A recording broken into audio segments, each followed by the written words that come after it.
วงเวลาต่อจากนี้ไปสถานีวิทยุเสียงธรรมพุทธสมาคมอำเภอพังโคนขอนำท่านเข้าสู่รายการการบรรยายธรรมดำเนินรายการโดยพระไกรสมุทรสิริสาโรจากวัดป่าสุขสวัสดิ์อุดมธรรมบ้านบ่าฮีตำบลบ่าฮีอำเภอพรรณานิคมขอเชิญท่านรับฟังได้แล้วค่ะ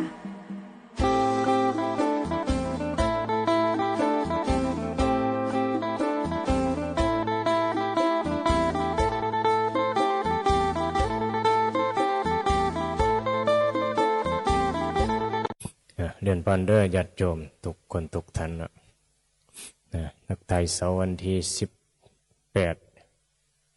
พฤษภาคม2568ช่วงนี้ก็ฝนเนาะกำลังเลี้ยงมันก็บ่แน่นอนนั่นละ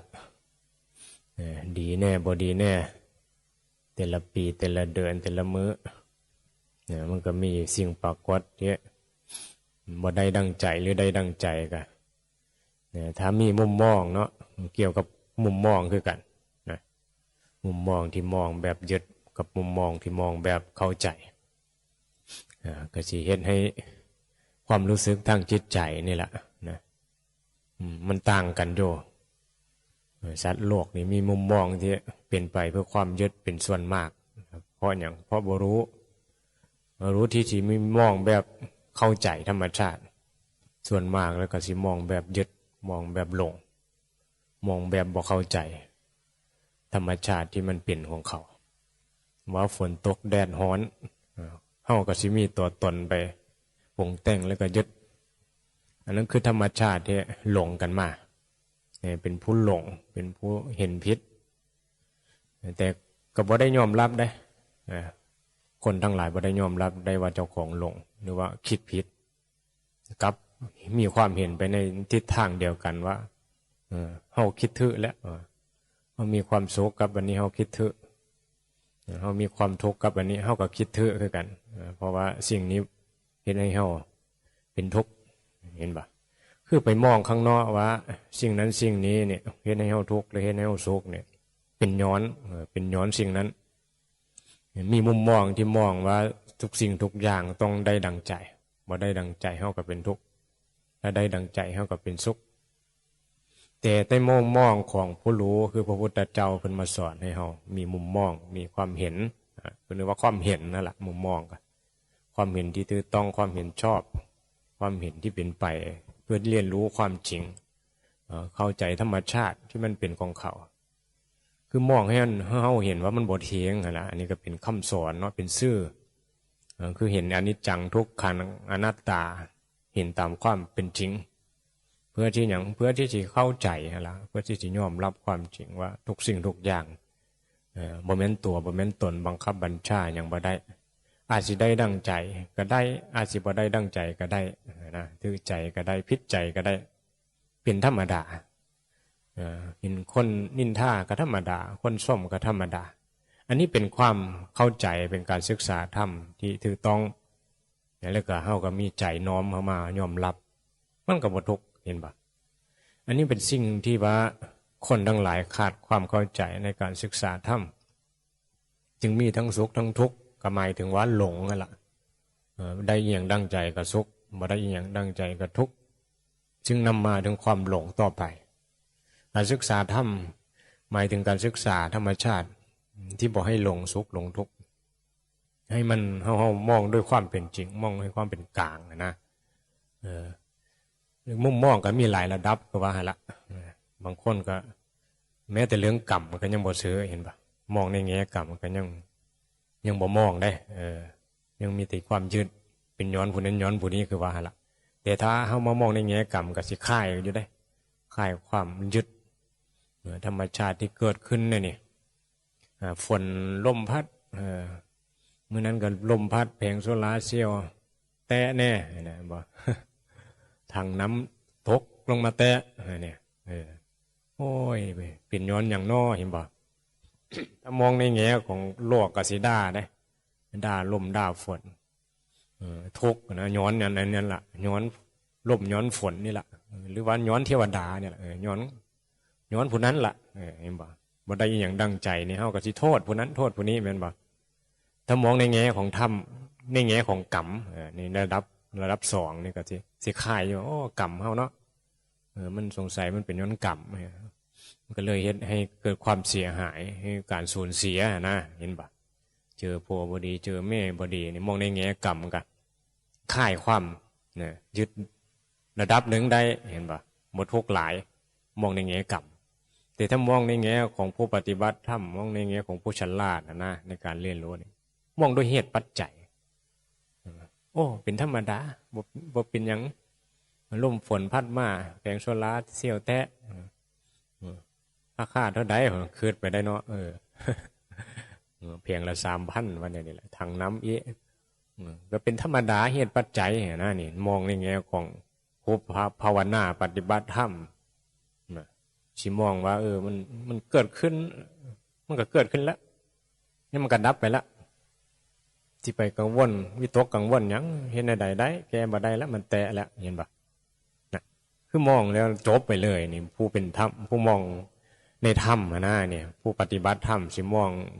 บ่ให้ยึดถ้ามองในแง่ของกรรมพันยังยึดอยู่ได้น้อยยังหลงกรรมเฮาเฮ็ดมาในนี้ก็ดีอยู่ดีกว่าคนบ่เสือกรรมคนบ่เสือกรรมก็คือว่าแล้วก็สิด่าฝนด่าเทวดาด่าผู้นั้นด่าผู้นี้ไปละเห็นบ่เวลาเฮาเห็นบุคคลโผเมลุหรือว่าเฮ็ดบ่ได้ดังใจเฮาสิด่าได้เห็นบ่ด่าลุด่าโผเฮ็ดบ่ถือใจกูนะเนี่ยเป็นแง่ของคนกิเลสหนาเนี่ยในแง่ของคนดีก็ธรรมดาแหละเฮ็ดอีหยังแตะไปก็รู้เฮ็ดแก้วแตะหรือเฮ็ดอย่างเสียหายนะมันแตะไปแล้วนะมองในแง่ของกรรมก็บ่โทษนี่ก็ค่ายได้ระดับหนึ่งมองในแง่ของปฏิบัติธรรมก็บ่หายรู้บ่หายละธรรมดาละแตะไปแล้วจบเนี่ยมันต่างกันเห็นบ่มุมมองเขาทีนี้ถามเจ้าของว่าเจ้าของมองในใดในชีวิตประจำวันที่เกิดเรื่องราวขึ้นมารู้หลานเฮ็ดบ่ได้ดังใจด่าแม่นบ่ด่าได้ยายด่าหลานเมียด่าโลในนี้ละเฮ็ดนี่อย่างแตะในนี้ก็ด่าทันทีมึงเฮ็ดแนวใดมึงถือแนวใดมันคือมันลดมือโซแทะว่าได้เนาะด่าเราได้ศูนย์ก็ทุกเจ้าของกันลูกหลานก็ทุกแล้วถือด่ากันแน่มีแต่ทุกเพราะโง่ทุกเพราะยึดตัวกูตัวสูเห็นปะอวิชชาครอบงำเนี่ยในแง่ของกรรมก็ยังบ่พิจารณานะมันแตะแล้วก็นี่แหละมันช่วงสูญเสียมันต้องพัดภาคมันเฮามีกรรมเป็นของเจ้าของเห็นบ่ถ้ามองในแง่ของกรรมก็ดีจะได้เห็นบ่พัดภาคจากโพตายเป็นป่วยเป็นโรคอันนั้นอันนี้กรรมของเฮาเคยเบียดเบียนสัตว์เคยเจ็บขาปวดขาขึ้นมามาพาดพิการขาเนี่ยยังไม่ได้ย้อนอย่างนอเคยทรมานสัตว์หักขากบขาเครียดอย่างต่างๆเนี่ยมองในแง่กรรมกันคลายความกังวลได้เห็นบ่ยังคลายได้เห็นบ่กิเลสหนาเป็นบ่คลายได้เนาะเป็นย้อนอย่างนอว่ะก็ไปโทษผู้นั้นโทษผู้นี้ได้ว่าเจ้าของป่วยนี่ย้อนโผย้อนแม้ย้อนผู้นั้นย้อนผู้นี้หั่นละว่าย้อนเทวดาหรือว่าไปเฮ็ดอีหยังมองบ่ดีนะบางทีก็ไปโทษอีได้ไปลบโลเจ้าทีเจ้าทางนะหลายอย่างเห็นว่าความเชื่อคนเดี๋ยวในแง่ของคำสอนพุทธเจ้าแล้วมันเป็นของเจ้าของคือกรรมเป็นของเจ้าของเฮ็ดอย่างใดเฮ็ดอย่างไว้ผลก็ต้องได้รับกรรมนั้นนี่มองในแง่กรรมกันคลายความสบายใจที่วันนี้ผู้ปฏิบัติธรรมก็จังว่าแหละว่ามองในแง่ของธรรมะเนี่ยโอ้ยบ่มีเฮาได้รับผลกรรมอย่างดอกแต่ก็เข้าใจฮะแหละว่ากรรมเนี่ยมันมีแต่ว่ามองในแง่ธรรมนะเฮาสิเพ่งธรรมนะมองเพื่อคลายความยึดในอุปทานขันธ์ละกิเลสตัณหาตัวกูนะได้มองในแง่ธรรมะเพื่อสีดาเพื่อสีส้มโพสีดีหรือโพบดีก็ธรรมชาติธรรมดามีความเกี่ยวข้องกันดูแลสงเคราะห์กันไปอันนี้ก็กรรมแล้วหนึ่งแต่ว่านี้มันมองเป็นธรรมว่าธรรมชาติมองเป็นความเข้าใจนะนี่ปัญญามันระดับที่ว่า เห็นเริ่มเห็นความจริงหรือว่าเห็นเหตุปัจจัยที่ถือต้องมันก็บ่มีเหลืองเห็นบ่มันก็บ่มีเหลืองเพื่อมาด่าก็บ่มีเหลืองเพื่อมาส้มก็บ่มีเหลืองเนี่ยเหลืองปากกดอยู่เหลืองด่าเหลืองส้มเขาก็เป้าไปหั่นล่ะเหลืองโลกมีเหลืองบุญเหลืองบาปเหลืองดีเหลืองโสแม่นบ่เหลืองโลกก็ต้องมีแต่ผู้ภาวนาก็เข้าใจเหตุปัจจัยว่าคนดีก็เป็นธรรมคนโสก็เป็นธรรมคนด่าก็เป็นธรรมะธรรมชาติเขานะเป็นธรรมะคือธรรมชาติของกิเลสตัณหาที่เฮ็ดให้เขาคิดแนวนั้นคิดโสก็เพราะว่าธรรมชาติเขายังบ่มีความเข้าใจศรัทธาในกฎแห่งกรรมถ้าเขามีความศรัทธาเชื่อในบุญในบาปเขาก็สิมาทำบุญเพราะบุญสิหนุนให้เขามีความสุขบาปสิหนุนให้เขาพบความทุกข์ตายไปก็ไปตกนรกเนี่ยเห็นปะพ่อแม่ปู่ย่าตายายจังสอนให้เขาทำบุญทำความดีมีความกตัญญูรู้คุณพ่อคุณแม่เพื่อว่าบุญนี้สินำให้เขาได้พบความสุขนี่คือความเชื่อในเรื่องของกรรมเห็นปะแต่บางคนก็มีเชื่อเห็นปะเฮ็ดไปตามอำนาจเจ้าของพ่อแม่ว่าในใดก็บ่สนกูสิมีความสุขกำยังกันเรื่องของกูเนี่ยมันเป็นเรื่องของกูได้นี่เรื่องกิเลสได้เรื่องของกูตัวกูนี่ธรรมดาอย่างวะถ้าเฮาบอกเข้าใจธรรมะมันก็ยึดตัวเฮาเป็นใหญ่ดูแต่เจ้าว่าอัตต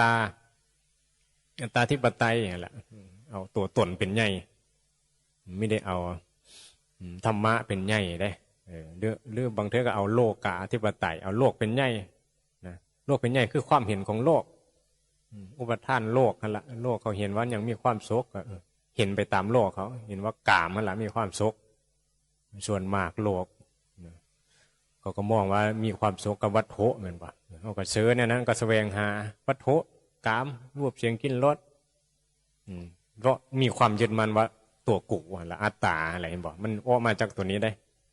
ตัวนี้จังว่าตัวใหญ่ตัวความเห็นนี่จิตเจ้าของว่ามุมมองของคนที่ว่ามองในแง่ของธรรมมันจึงต่างกับคนในมองในแง่ของโลกบอกจึงมีความเห็นที่ว่ามียึดหรือบ่ยึดถ้ามีธรรมะมันก็เนี่ยที่เข้าใจในโลกนั่นแหละบ่มีอย่างยึดมันถือมันใดแต่ก็หามาแสวงหามาละมีมาแต่บ่ยึดมีแม้นว่าบอกให้มีได้วัตถุเงินทองเข้าของแสวงหาได้ก็หาละได้หลายก็ดีมาแบ่งปันกันแต่ไม่ได้แม้นว่าเอามามีเพื่อยึดว่าของตนนะของเจ้าของมีมาเพื่อซอยประโยชน์ในโลกเนี่ยยังเงินทองเนี่ยปัจจัยเนี่ยครูบาอาจารย์ได้มาพ้นโยมถวายมาเนี่ยนี่ละก็มีมาเพื่อ สงเคราะห์เห็นบ่ครูบาอาจารย์เพิ่นมาสงเคราะห์โลกปัจจัยมีไว้เพื่อสงเคราะห์โลกสร้างโรงพยาบาลแน่นี่บ่โรงพยาบาลหลวงปู่ฟันเห็นบ่สร้างเหมือนกับครูบาอาจารย์แต่ก่อนมันบ่มีโรงพยาบาลรักษาคนมันก็มีเหตุปัจจัยให้เพิ่นได้เฮ็ดมีปัจจัยถวายมากะเนี่ยมาสงเคราะห์โลกสงเคราะห์ในอย่างหนึ่งกับปัจจัยแม่นบ่ปัจจัยในร่างกายปัจจัยอีกอย่างหนึ่งกับปัจจัยทางวิญญาณมันต่างอยู่ได้ปัจจัยทางวิญญาณคือจิตวิญญาณความรู้สึกนึกคิดมุ่งมองนี่แหละเห็นบ่อันนี้แหละสำคัญอยู่แต่เฮาพัฒนาแสวงหาแต่ปัจจัยภายนอกคืออาหารเสื้อผ้าเครื่องนุ่งห่มเห็นบ่เสื้อผ้าเครื่องนุ่งห่มที่อยู่อาศัยยารักษาโรคก็ปัจจัยสี่วันนี้แสวงหาปัจจัยสี่แสวงหาแบบเสพแบบมีตัวตนลงในกามเอามาเป็นเยื่อนะเยื่อเสพเพื่อสุขแล้วก็ทุกข์เนี่ยแหละมันไม่ได้แสวงหาเพื่ออาศัยเพื่อดูหล่อเลี้ยงให้ชีวิตอยู่ใดแค่นั้นแต่อาศัยปัจจัยเหล่านี้อยู่เพื่อสี่เพื่อหลงยึดว่าของเฮ้าได้กินดีอยู่ดีก็ว่าเฮ้านี้ดีก็ผู้นั้นผู้นี้กินอาหารจานละมื้อก็มีได้เบิ่งในข่าวเบิ่งในคนใหญ่คนโตเขานะเขากินอาหารราคาแพงๆกันนี่โอ้ว่ากินแต่ละมื้อนี่มันกินย้อนอีหยังคือแพงแท้ว่ากินเพื่อแล้วก็กินเข้าไปย่ำยับจับเห็นบ่ลิ้นสัมผัสรสนี่ถ้ามองในแง่ธรรมนี่รสอาหารที่ว่าแซ่บมันก็แค่แตะลิ้นน้อยเดียวจึ๊ดแล้วก็มันก็กลืนลึดเข้าไปมันลื่นเข้าไปในกระเพาะไหลไปตามลำไส้เห็นบ่มันก็ไปร่วมกันอยู่ในกระเพาะอาหาร ก็ย่อยออกมาย่อยแล้วก็ขี้ออกมาก็เหม็นคือกันเห็นปะไม่ได้ต่างกันอาหารดีหรืออาหารบ่ดีส่ำใดก็เอาเข้าไปเลี้ยงธาตุขันธ์ให้มันอยู่ได้ให้มันบ่ทุกข์หลายเห็นบ่เวลามันหิวมันก็ทุกข์พุทธเจ้าแต่ว่าโรคมันหิวนี่เป็นโรคอย่างยิ่งความหิวเป็นโรคอย่างยิ่งเป็นโรคหิวเห็นบ่โรคหิวได้เฮาเนี่ยเกิดมาก็ต้องกินเห็นบ่หิวทั้งร่างกายอันนึงก็ต้องหาเยื่อมากินหิวทั้งตาก็ต้องหารูปงามๆมาเบิ่งหิวทั้งหูก็ต้องหาเยื่อเอามาฟังในเสียงที่เพาะเสียงบ่เพาะก็ทุกเสียงเพาะก็ยิ้มโม้นเห็นบ่ฟังเพลงโม้นไปฟ้อนไปโม้นฟ้อนลำเอ็นไปเด้เขาม่วนลำเกิดฟังมันโม้นเห็นผู้เฒ่าผู้แก่มัก มักโม้นก็เปิดเพลงฟังก็มีความสุขมันได้เสพเยื่อเฮาได้มาฟังธรรมได้น้อมพิจารณาตามธรรมแล้วก็เห็นความหลงเจ้าของที่เพ่ยหลงมารูปเสียงกลิ่นรสหลงในเยื่อคือปัจจัยสี่แสวงหามาเพื่อมาล่อเลี้ยงกิเลสให้มันได้เสพแล้วก็ดับไปหายไปมันหลงอยู่ในนี้เนาะให้มันสิพ่อย่ำได้แม่นบ่มันพ่อจะบ่เอามาให้กิเลสมันเลี้ยงกิเลสนาทีตัณหาสมานาทีแม่น้ำเสมอด้วยตัณหาไม่มีบ่มีพ่อมันบ่พ่อดอกกิเลสได้รวยเป็น100 ล้านก็บ่พ่อดอก100 ล้านพันล้านแสนล้านก็บ่พ่อมันสิหาไปให้หลายกว่าหันอีกเนี่ยนี่แหละตัวกิเลสตัณหาตัวตนเอาอัตตาเป็นใหญ่อัตตาธิปไตยความยึดเห็นบ่ได้เงินได้ทองมาแทนที่สิมาสงเคราะห์ดูแลเดียวศึกษาอริยสัจสี่ทุกคนเกิดมาเป็นทุกข์เนี่ยควรที่จะเพื่อทุกข์ย้อนร่างกายเขาบ่มีกินให้ท่านไปคนบ่มีเงินมีทองล่อเลี้ยงสงเคราะห์ไปเห็นบ่ธาตุขันธ์ร่างกายเนี่ยจิตใจกันนี่ละก็ศึกษาอริยสัจธรรมะคำสอนพุทธเจ้ายึดมั่นถือมั่นอย่างบ่ได้ร่างกายเป็นของบ่เที่ยงมีความแก่ชราไปเสื่อมไปสุดท้ายก็ตายจากกันควรสิฝึกใจในใดให้ยอมรับนี่แหละซื่อธรรมะจังว่าสำคัญในชีวิตของทุกคนที่เกิดมาแต่น้อยคนที่จะให้ความสำคัญมุ่งแสวงหาแต่แนวใดสิได้เพลิดเพลินไปกับรูปเสียงกินรสแต่ละมือได้เงินมากก็เอาไปเฮ็ดนั้นเฮ็ดนี้เสพกามเนี่ยข้าวตอนนี้กำลังดังก็เห็นบอกพระเอาไปเฮ็ดการพนันเนี่ยไปให้สีกาเนี่ยเห็นบอกที่แรกก็ว่า300 ล้านไปมาเป็น800 ล้านเงินมันน้อยๆเนาะ800 ล้านเนี่ยเอามาเฮ็ดประโยชน์โลกนี่สร้างโรงพยาบาลเนี่ยมันก็ได้ประโยชน์อีสร้างสถานที่สงเคราะห์ถนนหนทางแม่นบ่ได้ประโยชน์ได้บุญได้กุศลนี่แต่เอาไปเล่นกันพนันเอาไปเฮ็ดให้กูได้ความสุขพระก็ได้นี่แหละจังว่ามันกันเอามาศึกษามีแต่แม่นเว้าให้ไปด่าพระได้เว้าว่าพระก็มีกิเลสพระก็ยังมีความหลงผิดเพราะมันมีศรัทธาในคำสอนพุทธเจ้าที่จะมาละตัวตนหรือกิเลสในใจเจ้าของยังแสวงหาเหยื่ออยู่ยังจะต้องการความสุขกับอันนั้นกับอันนี้นี่ถ้ามันรู้จักทุกข์รู้จักเหตุของทุกข์มันก็มีแต่ความสงสารกันเลยเนาะได้อีหยังมามันก็เกื้อกูลต่อกันเคยมาสงเคราะห์กันในนี้ละเนี่ยมีความเป็นอยู่มีศรัทธาในธรรมะดับทุกข์อันนี้ศรัทธาอาศัยผ้าเหลืองอาศัยชื่อเสียงเอาหวังลาภสักการะอำนาจไม่ให้เจ้าของนั่นแหละไม่ให้เจ้าของบุคคลเกี่ยวข้องกันเพลิดเพลินไปจังว่าลาภสักการะฆ่าบุรุษให้ตายได้เห็นบ่นี่คนบ่มีความเข้าใจในธรรมะจังว่านี่บ่ศึกษาให้มันดีๆก็หลงเสือไปในธรรมสอนที่ผิดสอนให้ยึดมั่นในสิ่งศักดิ์สิทธิ์เนี่ยในบางวัดมีของขลังของดีให้แล้วมีแล้วบ่ฮู้จักนะของดีที่สุดก็คือตัวเจ้าของขลังของสิ่งศักดิ์สิทธิ์ก็คือการกระทำเจ้าของคือสิ่งศักดิ์สิทธิ์บ่มีผู้ใดมาดลบันดาลเนื้อเฮาได้แค่ครูบาอาจารย์ก็ให้ กำลังใจให้วัตถุมงคลก็คือว่ามันเป็นของดีก็หมายถึงว่าเป็นที่ยึดเหนี่ยวจิตใจให้ระลึกถึงพระมันเป็นสังฆานุสติระลึกถึงพระสงฆ์ระลึกถึงคำสอนเพื่อนน้อมไปประพฤติปฏิบัติเห็นพระบดีกับบางคนก็บ่นับถือบ่เอาพระเป็นที่พึ่งเหรอวะ นับถือแต่พระพุทธเจ้าพระพุทธพระธรรมกับพ่อพระสงฆ์บ่เอาขึ้นในนี้ก็มีได้บางคน พระพุทธพระธรรมพระสงฆ์ก็อันเดียวฮะละจะสิไปทิมอันนึงบ่ได้ดอกพระสงฆ์บ่ดีก็ธรรมดาเนาะครั้งพุทธกาลก็เทวทัตก็ยังบ่ดีเด้ยังโสหลายกว่าพระในยุคปัจจุบันนี้ตัวแม่นบ่อันนี้แค่นี้ซื่อๆอันนี้มันมีมาตลอดอยู่แล้วพระดีพระไม่ดีเนี่ยว่าแต่พระโยมดีโยมบ่ดีก็มีคือกันพระก็คือคนที่มาจากปุถุชนมาบวชที่ศึกษาธรรมก็มีกิเลสมีความเห็นผิดมีความหลงยึดในมันเจอเยื่อละมันมีได้เงินมันหลดเฮ็ดในใดเนาะได้เหยื่อมีอีหยังล้อไว้หั่นนะมันยึดได้บัดนี้บ่มีปัญญาบ่มีความเข้าใจในคำสอนพุทธเจ้าก็หลงในเหยื่อยึดของเฮาเงินเฮานี่แหละเอามาเฮ็ดให้เจ้าของเป็นโทษเป็นกรรมเป็นเวรเขาก็รับกรรมของเจ้าของไปฉะนั้นแหละนะแหละเป็นเรื่องของไผ่ของมั่นเลยเนาะเรื่องธรรมะพระพุทธเจ้าเนี่ยมันบ่เกี่ยวกับไผ่พระมีดีก็เป็นเรื่องของตัวพระผู้นั้นเฮามีดีก็เป็นเรื่องของตัวเฮาอีกบ่เกี่ยวกับไผ่ฉะนั้นสำคัญคือเฮามารับซื้อคำสอนพุทธเจ้าแล้วเอามาสอนใจเจ้าของให้มีความฉลาดขึ้นให้มีความศรัทธาให้มันถูกต้องในคำสอนพระพุทธเจ้าเนี่ยอันนี้คือสิ่งสำคัญเห็นบ่ควรสิไปมองว่าเพื่อดีเพื่อมีดีพระดีพระมีดี